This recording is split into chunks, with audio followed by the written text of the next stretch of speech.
Se eu tivesse que dar um título para o livro do profeta Daniel, no Velho Testamento, seria Esperança em Meio à Turbulência. Daniel foi um personagem bíblico que, apesar de toda a sua vida ter sido marcada por incertezas, por aflição, por sofrimento, por ameaças de morte, escravidão, cativeiro, a sua esperança e confiança em Deus permaneceu inabalável. É difícil até mesmo imaginarmos o nível de aflição e inquietação que Daniel e seus conterrâneos experimentaram a partir do dia em que o poderoso exército babilônico invadiu a nação de Israel e se apoderou não somente da terra, mas dos seus habitantes. Muitos foram mortos. Os israelitas que tinham alguma habilidade ou de alguma forma pudessem beneficiar o fortalecimento e bem-estar do Império Babilônico, eles eram levados cativos para a Babilônia, como prisioneiros de guerra. Mas apesar daquela situação totalmente adversa, Daniel é uma viva ilustração do que é necessário para se ter esperança durante tempos de turbulência. E um estudioso das Escrituras fez o seguinte comentário a respeito dos israelitas que foram levados cativos para a Babilônia. Ele disse o seguinte: além da superioridade de poderio das forças babilônicas, duas questões primárias que permeavam a mente dos israelitas cativos e que são respondidas no livro de Daniel eram, primeiramente, será que o nosso Deus é realmente poderoso? E a segunda é, será que o nosso Deus perdoará os nossos pecados e terá compaixão de nós? A primeira pergunta fica respondida na maneira como Daniel reconta e relembra da singularidade incomparável das ações do Deus de Israel, da imensidão extraordinária do poder do Deus de Israel. O Deus que exerce domínio irrestrito e ilimitado sobre todos os reinos da terra. A segunda pergunta fica respondida por meio da maneira como a aliança que Deus havia feito com Israel, como ela é explicitamente apresentada na porção que é escrita em forma de narrativa no livro de Daniel, nos capítulos 9 a 11. Agora, será que o nosso Deus é poderoso? Essa pergunta. Será que Deus irá perdoar e nos redimir? Estas não são, de forma alguma, perguntas válidas apenas para os tempos de Daniel. São indagações, mas que continuam sendo apropriadas para nós hoje. Será que Deus é real? Será que o poder de Deus, será que Deus é poderoso? Será que quando a situação ao nosso redor, quando nós ficarmos fora do controle, quando nós formos acometidos por alguma doença, quando ficamos desempregados, quando sofremos uma perda irreparável, será que Deus virá nos socorrer? Será que Deus virá nos resgatar? Será que a nossa vida eventualmente voltará a ser normal? Quem nunca fez esse tipo de indagação ou questionamento, talvez seja porque ainda não viveu o suficiente. Ou então, é alguém que vive totalmente alheio aos acontecimentos da vida ao redor. Estas são questões que todos nós teremos que enfrentar em algum tempo da nossa vida. E essas são algumas das perguntas que o livro de Daniel responde. Mas o problema é que Daniel é daquele tipo de livro que é conhecido apenas parcialmente, basicamente a metade, porque a primeira metade de Daniel foi escrita em forma de narrativa, capítulos 1 a 6, assim como uma boa parte do Velho Testamento, né? Mas foi escrita em forma de narrativa, o que, de um modo geral, é bom, porque é de fácil compreensão. O que não é tão bom é o modo como muitos fazem uso das narrativas bíblicas, porque, a não ser que se tenha uma abordagem centralizada na pessoa de Jesus, isto é, uma abordagem cristocêntrica, as narrativas passam a ter nada mais do que um ensino moralista.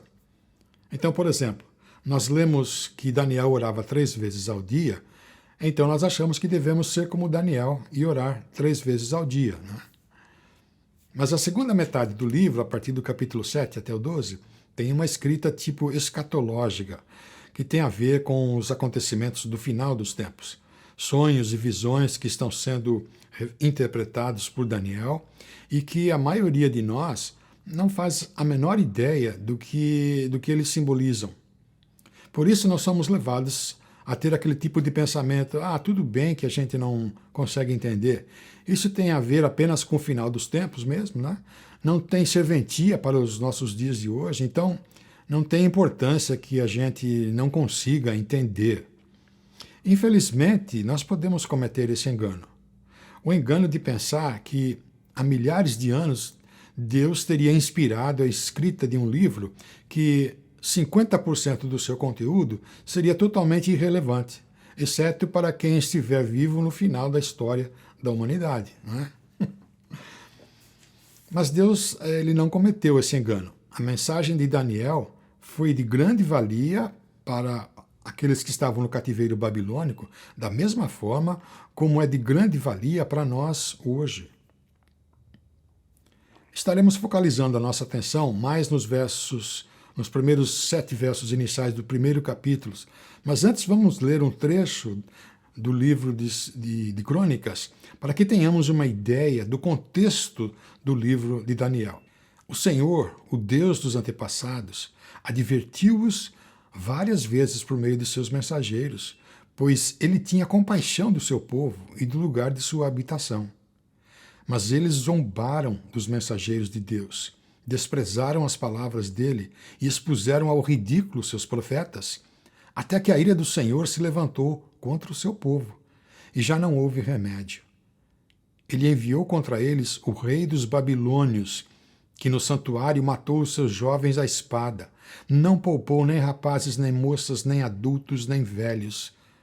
Deus entregou todos eles nas mãos de Nabucodonosor.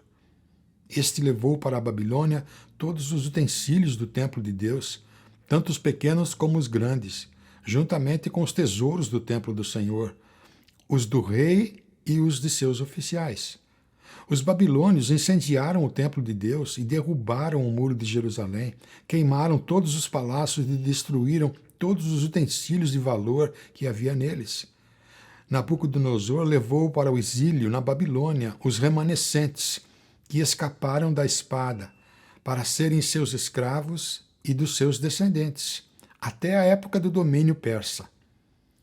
A terra desfrutou os seus descansos sabáticos, descansou durante todo o tempo de sua desolação, até que os 70 anos se completaram em cumprimento da palavra do Senhor anunciada por Jeremias. Este é o contexto em que o livro de Daniel foi escrito. Então, com isso em mente, vamos observar agora o texto de Daniel, capítulo 1, versos 1 a 7. No 3º ano do reinado de Jeoaquim, rei de Judá, Nabucodonosor, rei da Babilônia, veio a Jerusalém e a sitiou. E o Senhor entregou Jeoaquim, rei de Judá, nas suas mãos, e também alguns dos utensílios do templo de Deus. Ele levou os utensílios para o templo dos seus deuses, na terra de Sinear, Babilônia, e os colocou na casa do tesouro de seu Deus.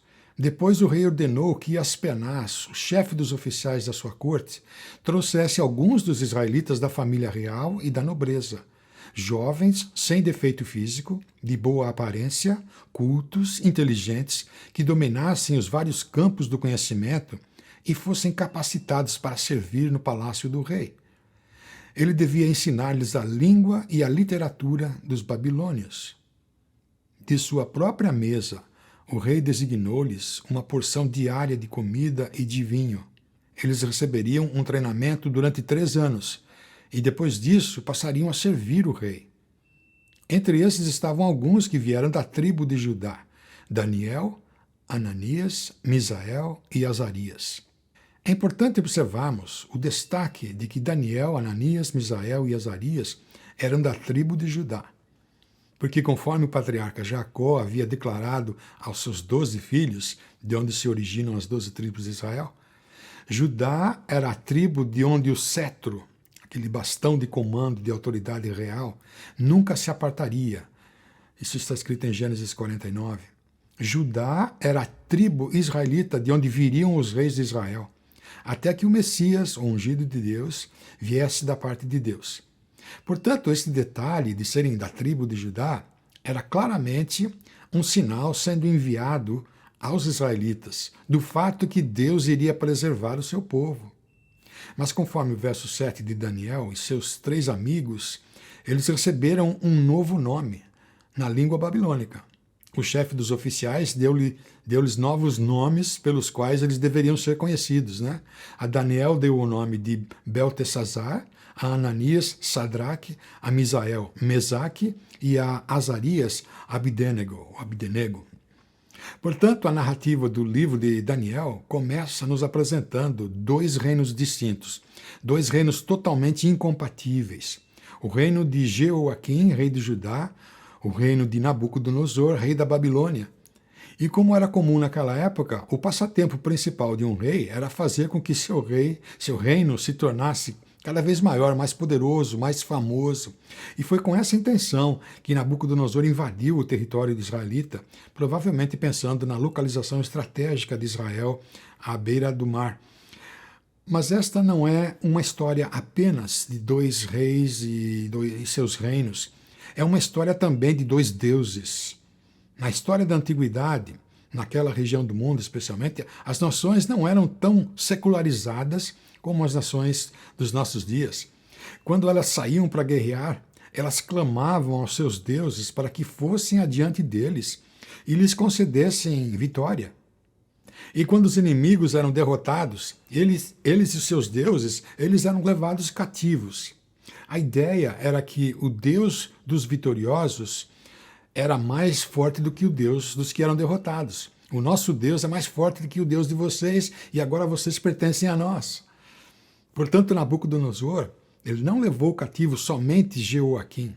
Ele entrou no templo e se apossou dos utensílios que eram usados no templo, dando a entender com isso que o Deus que ele adora é mais forte que o Deus de Israel.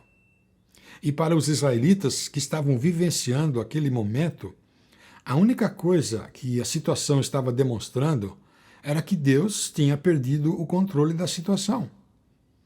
É o sentimento que todos nós temos a tendência de sentir sempre que enfrentamos situações adversas, situações de enfermidade, de desemprego, morte de um ente querido.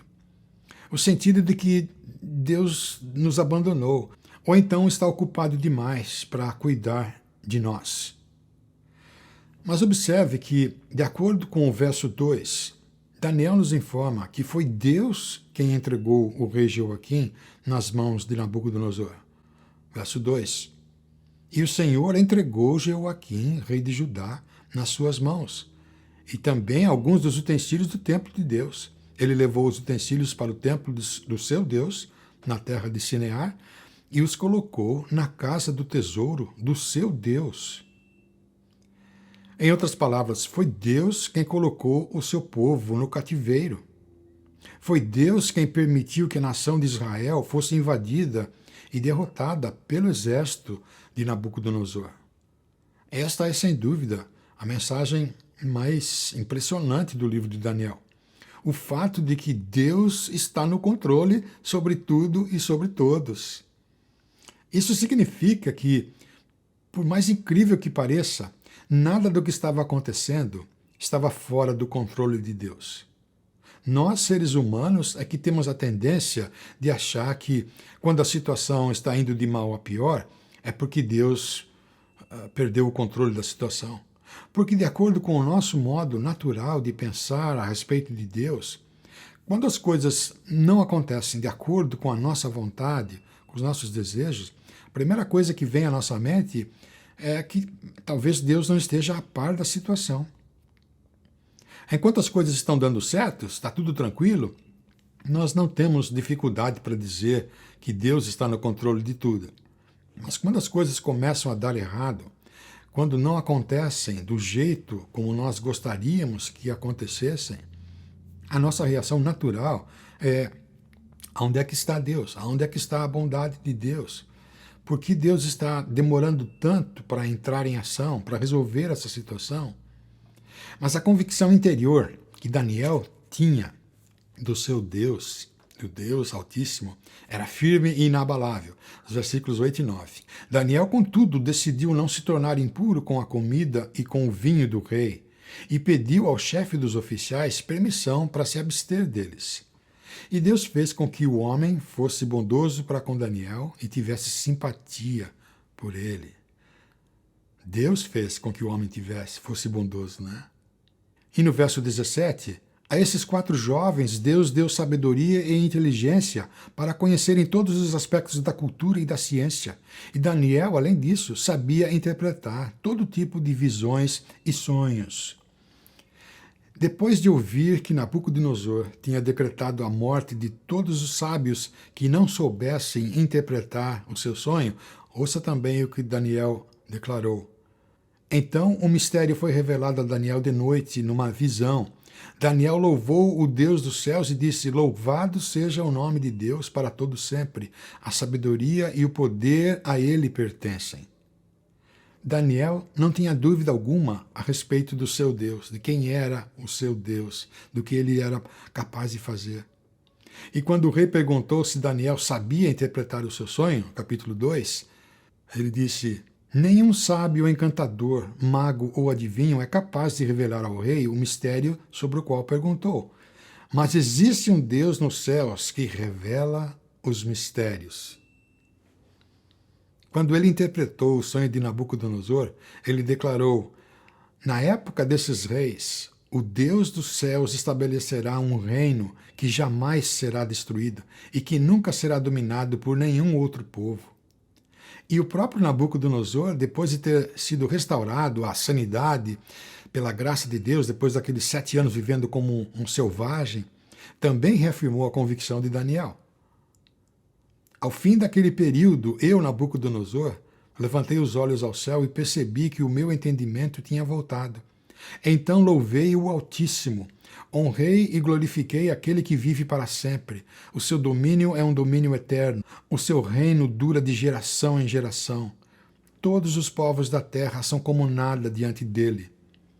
Ele age como lhe agrada com os exércitos dos céus e com os habitantes da terra.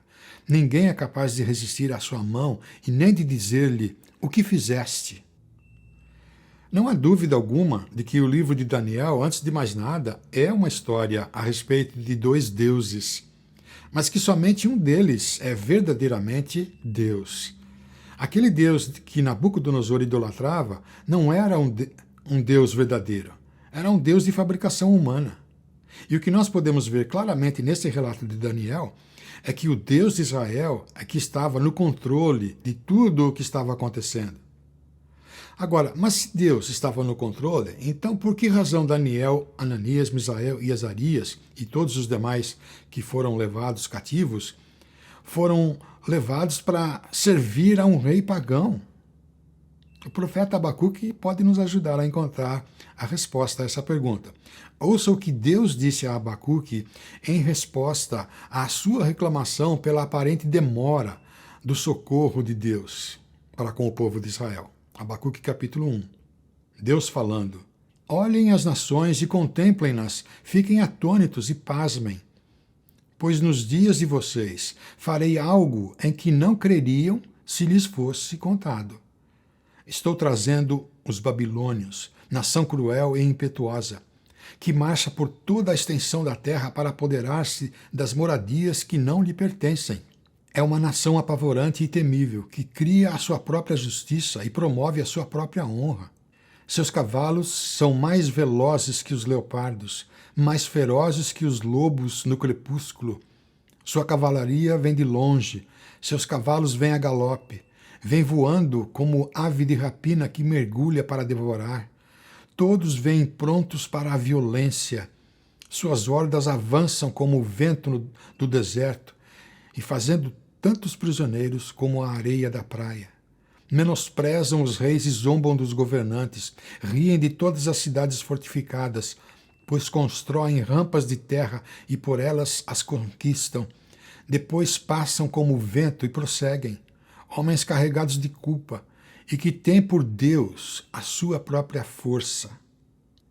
O que foi mesmo que Deus disse que iria fazer que os israelitas não creriam se lhes fosse contado? Eu vou trazer um rei perverso para julgar a idolatria do meu povo. E a ironia que vem à tona ao lermos sobre o menosprezo da nação de Israel para com Deus é que, apesar de conhecerem o único e verdadeiro Deus, os israelitas, de um modo geral, viviam em busca de outros deuses. E Deus então decide lhes conceder o que estavam buscando. Portanto, o cativeiro babilônio não era, ou era Deus julgando o seu próprio povo, o povo de Israel. E a resposta à pergunta, será que o nosso Deus é mais poderoso do que o Deus dos babilônios? É certamente que o nosso Deus é mais poderoso. E Deus deu provas do seu poder, mesmo em meio àquela circunstância de cativeiro. Uma circunstância que talvez faria qualquer um de nós chegar ao ponto de duvidar da existência de Deus, ou pelo menos duvidar da fidelidade e do cuidado de Deus para com seus filhos. Este relato de Daniel é um exemplo de que é possível experimentarmos circunstâncias totalmente adversas, ou de dor, de sofrimento, que são capazes de nos fazer chegar ao ponto de questionar o poder de Deus, questionar o cuidado de Deus por nossa vida. E que nessas horas vamos precisar da companhia da família de Deus, de pessoas de carne e sangue, que possam nos relembrar de que o nosso Deus é poderoso e que Ele certamente virá nos socorrer e nos resgatar. É possível que isso aconteça se a nossa teologia, se o nosso conceito do caráter de Deus for distorcido. Como, por exemplo, acreditar que se Deus é realmente Deus, então os seus filhos estão totalmente isentos de experimentar sofrimento e adversidade.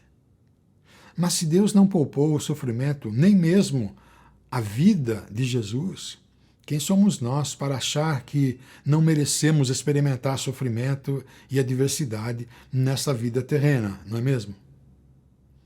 A realidade é que a pergunta, será que Deus é poderoso? Ela não pode ser respondida com base nas circunstâncias da nossa vida. Esta é uma das realidades que o livro de Daniel proclama em alto e bom som.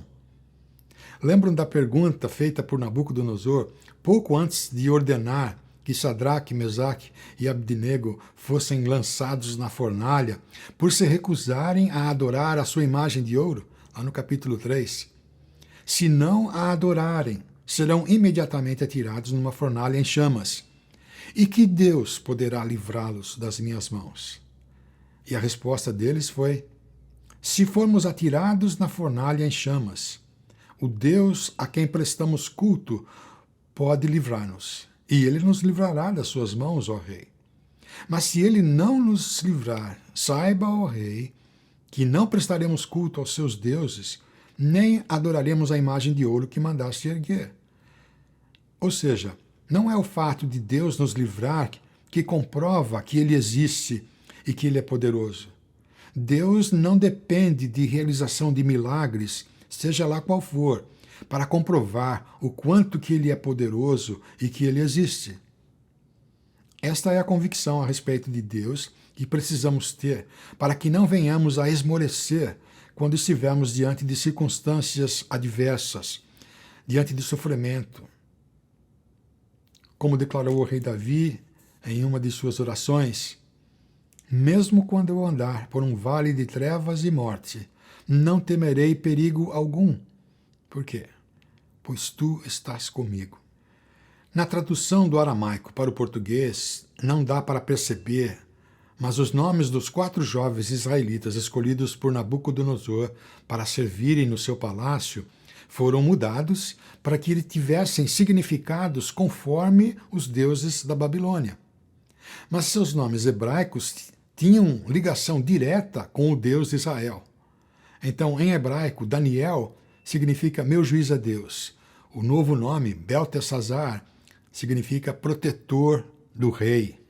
Ananias, em hebraico, significa graça de Deus. Sadraque significa gracioso, é Ake, que é o deus da lua dos babilônios.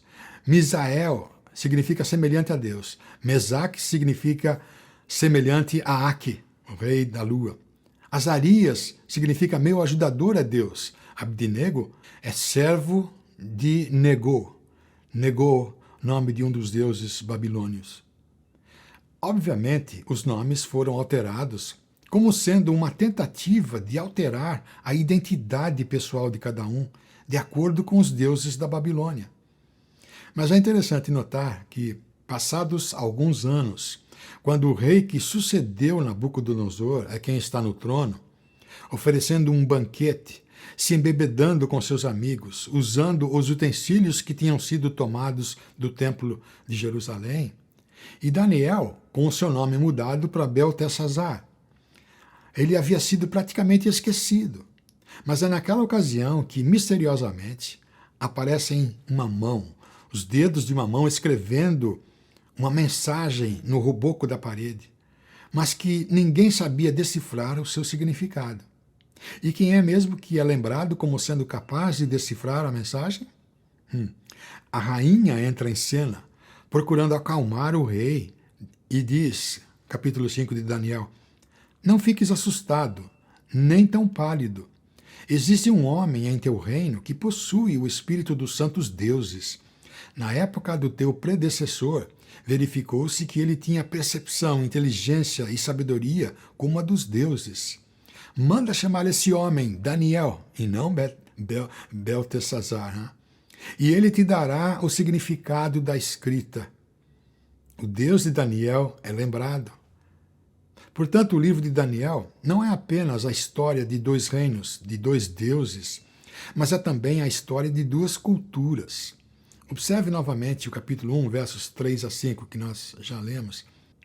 Então o rei ordenou que Aspenaz, o chefe dos oficiais da sua corte, trouxesse alguns dos israelitas da família real e da nobreza, jovens sem defeito físico, de boa aparência, cultos, inteligentes, que dominassem os vários campos de conhecimento e fossem capacitados para servir no palácio do rei. Ele devia ensinar-lhes a língua e a literatura dos babilônios. O rei designou-lhes uma porção diária de comida e de vinho da própria mesa do rei.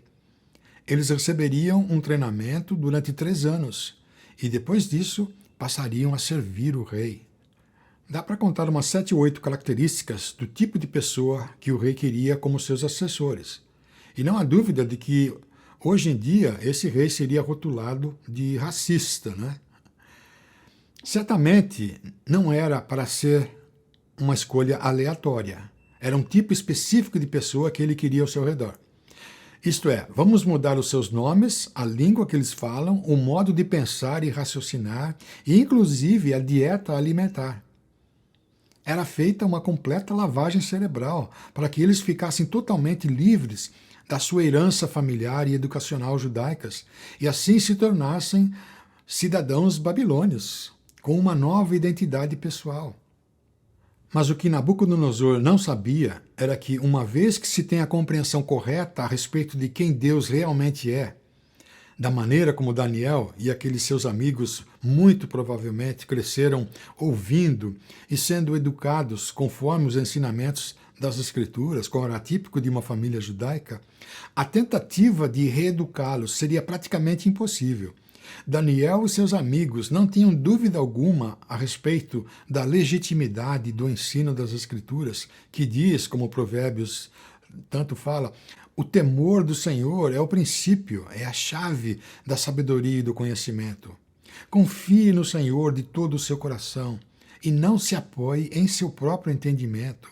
Reconheça o Senhor em todos os seus caminhos e ele endireitará as suas veredas. Daniel e seus amigos não abriram mão do conhecimento que eles já possuíam a respeito de Deus. Eles não aceitaram aquela tentativa de serem reeducados e assim assimilarem a cultura babilônica, porque reconheciam que eles não precisavam dos babilônios. Os babilônios é que precisavam de Daniel e seus amigos. Porque a sabedoria e o conhecimento que vem de Deus é tudo de que precisamos, exatamente porque procedem de Deus, que é a fonte de toda a sabedoria e conhecimento. Quando nós nos encontramos em situações adversas que colocam pressão sobre os nossos valores morais, sobre a realidade da presença de Deus em nossa vida, o ensino que está sendo realçado aqui em Daniel é que nós precisamos nos voltar para Deus, para a palavra de Deus. Quando estivermos diante de situações que nos levam a questionar a realidade do nosso Deus, do seu poder, se ele tem poder para nos resgatar, A nossa resposta deve ser um estrondoso: sim, Deus é poderoso para intervir e nos resgatar a hora que lhe bem entender. Daniel e seus amigos, eles não sobreviveram para ver Jerusalém ser reconstruída. Eles não sobreviveram para ver a nação de Israel ser liberta daquele cativeiro, louvando a Deus por tê-los resgatados. Mas nem por isso Deus deixou de ser o único Deus a quem eles adoravam. Daniel e seus amigos foram cativos, escravos, não apenas por um rei pagão idólatra. Eventualmente, eles foram escravos dos medos persas, que vieram e derrotaram o Império Babilônico. Mas apesar de tudo isso, o Deus Altíssimo, a quem Daniel adorava, continuava sendo o Deus Altíssimo. E o que Daniel e seus amigos nos ensinam é que, independentemente de qual seja a circunstância pela qual estejamos passando, nós precisamos permanecer conectados e em comunhão com a família de Deus, com a família dos que já foram alcançados e resgatados pelo poder de Deus, porque, em última análise, este relato de Daniel é um retrato da vida neste mundo. Aqui não é a nossa pátria. Nós estamos num cativeiro. Numa oração que o rei Davi fez em louvor e gratidão a Deus, ele disse: diante de ti somos estrangeiros e forasteiros, como os nossos antepassados. Os nossos dias na terra são como uma sombra sem esperança. E o apóstolo Pedro, numa de suas cartas, disse: bendito seja o Deus e Pai de nosso Senhor Jesus Cristo. Conforme a sua grande misericórdia, ele nos regenerou para uma esperança viva por meio da ressurreição de Jesus Cristo dentre os mortos, para uma herança que jamais poderá perecer, macular-se ou perder o seu valor. Herança guardada nos céus para vocês que, mediante a fé, são protegidos pelo poder de Deus até chegar à salvação prestes a ser revelada no último tempo. Nisso vocês exultam, ainda que agora, por um pouco de tempo, devam ser entristecidos por todo tipo de provação. Assim acontece para que fique comprovado que a fé que vocês têm, muito mais valiosa do que ouro que perece, mesmo refinado pelo fogo, é genuína e resultará em louvor, glória e honra quando Jesus Cristo for revelado. E um pouco mais adiante, no capítulo 2, Pedro ressalta essa mesma verdade. Ele diz: vocês, porém, são geração eleita, sacerdócio real, nação santa, povo exclusivo de Deus, para anunciar as grandezas daquele que os chamou das trevas para a sua maravilhosa luz. Amados, insisto em que, como estrangeiros e peregrinos no mundo, vocês se abstenham dos desejos carnais que guerreiam contra a alma. Vivam entre os pagãos de maneira exemplar, para que, naquilo em que eles os acusam de praticarem o mal, observem as boas obras que vocês praticam e glorifiquem a Deus no dia da sua intervenção.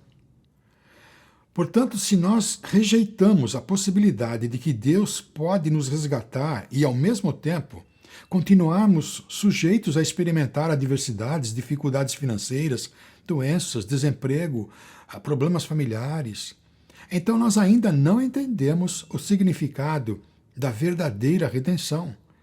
Ainda não entendemos que nós somos estrangeiros e forasteiros neste mundo, aguardando a chegada do reino que vai durar para sempre, do reino cujo domínio é um domínio eterno, é de geração em geração.